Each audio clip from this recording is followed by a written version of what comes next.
ആൻഡോ ആൻ്റണി, അതുപോലെ അടൂർ പ്രകാശൻ, ഇപ്പോഴത്തെ UDF convener, MP, സോണിയാഗാന്ധിയെ പല പ്രാവശ്യം കാണാൻ പോയിട്ടുണ്ട്. ഇന്നിപ്പോഴും ചോദ്യം ചെയ്തപ്പോൾ ഉണ്ണികൃഷ്ണൻ പോറ്റി കോൺഗ്രസിൻ്റെ സ്വാധീനത്തിലാണ് ഞങ്ങൾക്ക് സോണിയാഗാന്ധിയെ കാണാൻ സാധിച്ചത് എന്ന് ചൂണ്ടിക്കാണിച്ചിട്ടുണ്ട്. എന്തായിരുന്നു അതിൻ്റെ ഉന്നം എന്ന് ഇന്നും പറഞ്ഞിട്ടില്ല. പ്രയാർ ഗോപാലകൃഷ്ണൻ മാത്രമേ മരിച്ചു പോയിട്ടുള്ളൂ. ബാക്കി ഉണ്ണികൃഷ്ണൻ പോറ്റിയുണ്ട്, ഗോവർദ്ധനുണ്ട്, ഈ പറയുന്ന 2 കോൺഗ്രസ് നേതാക്കന്മാരുണ്ട്. എന്താണെന്ന് വ്യക്തമായിട്ടില്ല. ഇപ്പോൾ ചോദ്യം ചെയ്യലിൻ്റെ ഭാഗമായിട്ട് വ്യക്തമാകുമോ എന്നുള്ളത് ഇപ്പം നമുക്ക് പറയാൻ സാധിക്കുന്നതല്ല. മാത്രമല്ല, കേരളത്തിന് വെളിയിലും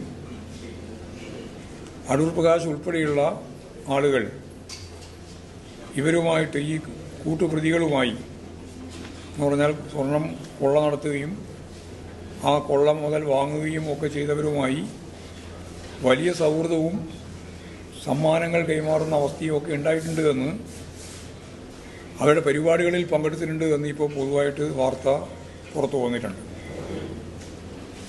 ചോദ്യം ചെയ്യലിന് ശേഷം ഇന്നലെ വളരെ പ്രകോപനപരമായിരുന്നു UDF കൺവീനറുടെ നില. അടൂർ പ്രകാശ് ഇന്നലെ രാഷ്ട്രീയ പ്രേരിതമാണോ എന്ന് ചോദിച്ചപ്പോൾ പ്രതികരിക്കാൻ തയ്യാറായിട്ടില്ല. UDFകാർ പലരും പറഞ്ഞുകൊണ്ടിരുന്നത് രാഷ്ട്രീയ പ്രേരിതമാണ്, VD സതീശൻ ഉൾപ്പെടെ. പക്ഷേ അടൂർ പ്രകാശൻ രാഷ്ട്രീയ പ്രേരിതമാണ് എന്ന് പറയാൻ കൂട്ടാക്കിയില്ല. മാത്രമല്ല, ഇന്നലെ അദ്ദേഹത്തിൻ്റെ ഒരു നിലപാട് റിപ്പോർട്ടർ TVയെ ഞാൻ പൂട്ടിക്കുമെന്നാണ്. ഞങ്ങൾ അധികാരത്തിൽ വന്നാൽ പൂട്ടിയത്. അപ്പോൾ അജണ്ട മനസ്സിലായല്ലോ. വിമർശനാത്മകമായ എന്തെങ്കിലും കാര്യങ്ങൾ പറയുന്നവരെല്ലാം പൂട്ടിക്കുക. എന്തിൻ്റെ സ്വാതന്ത്ര്യത്തെ പറ്റിയാണ് ഇവരെല്ലാം പ്രസംഗിച്ചുകൊണ്ടിരിക്കുന്നത്. അപ്പോൾ അതിന്നലെ അടൂർ പ്രകാശൻ തന്നെ വളരെ വ്യക്തമായിട്ട് പറഞ്ഞിരിക്കുകയാണ്. വേറൊരു പ്രധാനപ്പെട്ട വെളിപ്പെടുത്തൽ ഇപ്രാവശ്യം വന്നിട്ടുള്ളത്, ഇതിൻ്റെ തന്നെ പ്രതികൾ, ഇവരൊക്കെ ആയിട്ടുള്ള പ്രതികളാണ് ഇതെല്ലാം. ഈ സ്വർണ്ണ കൊള്ളയുമായിട്ട് ബന്ധപ്പെട്ട കേസിൻ്റെ അന്വേഷണ പരിധിയിലുള്ളവരാണ് പലരും. അതിലുള്ള ഒരു അന്വേഷണത്തിൻ്റെ ഭാഗമായിട്ട് ചോദ്യം ചെയ്യപ്പെട്ട ഒരാൾ രാജു വെളിപ്പെടുത്തിയ പ്രധാനപ്പെട്ട ഒരു കാര്യം, പാർലമെൻറ്റ് തിരഞ്ഞെടുപ്പിൻ്റെ ഭാഗമായിട്ട് 2 കോടി ഉറുപ്പിക എന്നോട് കടം വാങ്ങിയിട്ടുണ്ട് എന്നാണ്. സ്വാഭാവികമായിട്ടും ആൻഡോ ആൻ്റണി ഒരു MP ആണ്. ഇന്ത്യൻ ഭരണഘടനാപരമായിട്ടുള്ള പണ ഇടപാട് സംബന്ധിച്ച് ഇപ്പോൾ 2 കോടി എങ്ങനെയാണ് വാങ്ങുക? അക്കൗണ്ടിലാണോ അത് ട്രാൻസ്ഫർ ചെയ്തിട്ടുള്ളത്? ഒരാളോട് വാങ്ങാൻ പറ്റുന്ന പണം എത്രയാണെന്ന് കണക്കുണ്ട്. അപ്പോൾ 2 കോടി ഉറുപ്പിക എങ്ങനെ വാങ്ങി എന്നത് വ്യക്തമാക്കേണ്ടത് ഇനി ആൻഡോ ആൻ്റണിയാണ്. കൊടുത്തു എന്ന് അദ്ദേഹം പറഞ്ഞിട്ടുണ്ട്. വീടില്ലാണ്ടാണ് കൊടുത്തതെന്നും പറഞ്ഞിട്ടുണ്ട്. അത് എങ്ങനെ വാങ്ങിയെന്ന് മനസ്സിലാക്കിയാലാണ് കള്ളപ്പണമാണോ വാങ്ങിയത് എന്ന് മനസ്സിലാക്കാൻ സാധിക്കും. അപ്പോൾ ആൻഡോ ആൻ്റണി പറഞ്ഞു, ഞാൻ പണം വാങ്ങിയിട്ടുണ്ട്,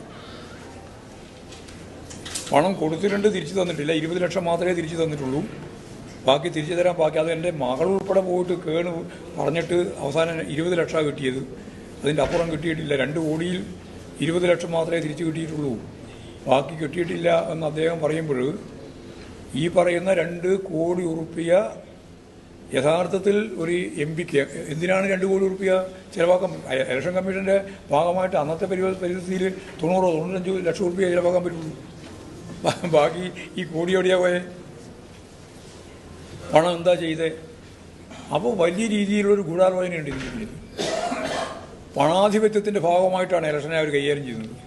അതാണ് ഈ വെളിപ്പെടുത്തുന്നത്. അതുകൊണ്ട് ഇത് യഥാർത്ഥത്തിൽ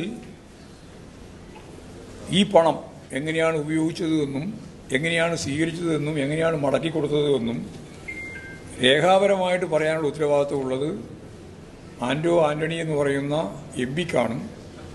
പിന്നെ സ്വകാര്യ പണമിടപാടുകാരന് സ്വാഭാവികമായിട്ടും അവർക്ക് പിടിച്ചു നിൽക്കാനുള്ള വഴി എങ്ങനെയാണെന്ന് ഒക്കെ അവർ കണ്ടുപിടിക്കുന്നത്. പക്ഷേ നിങ്ങൾ സമൂഹം കാണേണ്ടത് 2 കോടി രൂപ കടം വാങ്ങുക, കടം ബൾക്കായിട്ട് വാങ്ങിയതാണോ അല്ല അക്കൗണ്ടിൽ കൊടുത്തതാണോ എന്നുള്ളത് വ്യക്തമാക്കാതിരിക്കുക.